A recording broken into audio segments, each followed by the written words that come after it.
Wall Street had a pretty terrible Tuesday. A sell-off pushed the market to its longest losing streak in almost 3 years. And this morning, international markets are slumping as well. Investors still worried, even after Congress beat Tuesday's deadline for extending the government debt limit. We will bring you the latest from the White House on both jobs and the economy in just a moment. But first, we want to get a closer look at these numbers and the impact around the world. CBS News business and economics correspondent Rebecca Jarvis is at the New York Stock Exchange this morning. Why exactly, Rebecca, did Wall Street not embrace this bill?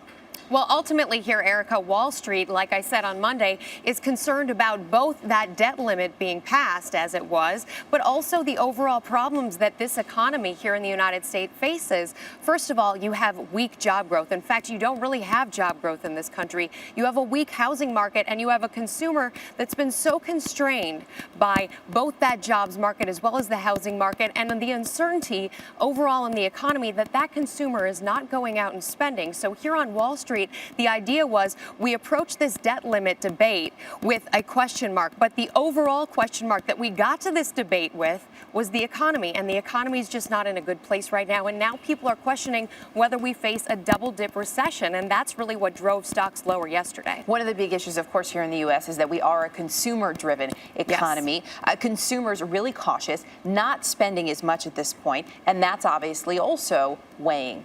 Yeah, that's absolutely weighing. And consumers are really getting their fiscal house in order because of all of the question marks that are out there. Their increased savings rate now 5.4%. That's good on the one hand because consumers are better off. They're being smarter with their money. But that's bad because when consumers don't spend, all of a sudden it has a ripple effect on jobs and the overall economy.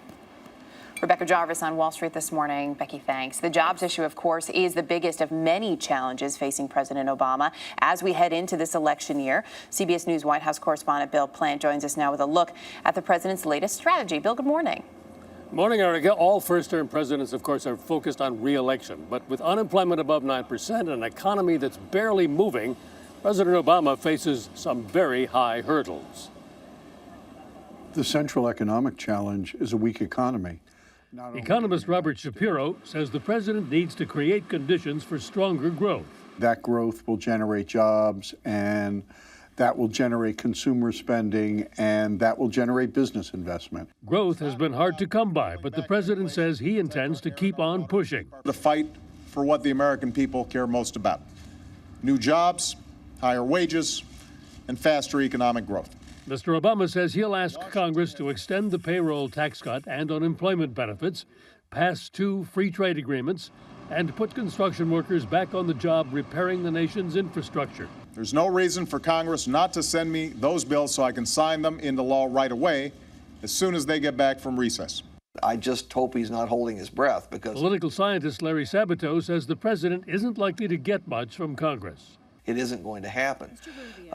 That's the product of divided government. And, privately, the Obama White House fully understands that. Here's the truth. It's just going to take a lot of good luck. Presidents are either lucky or they aren't.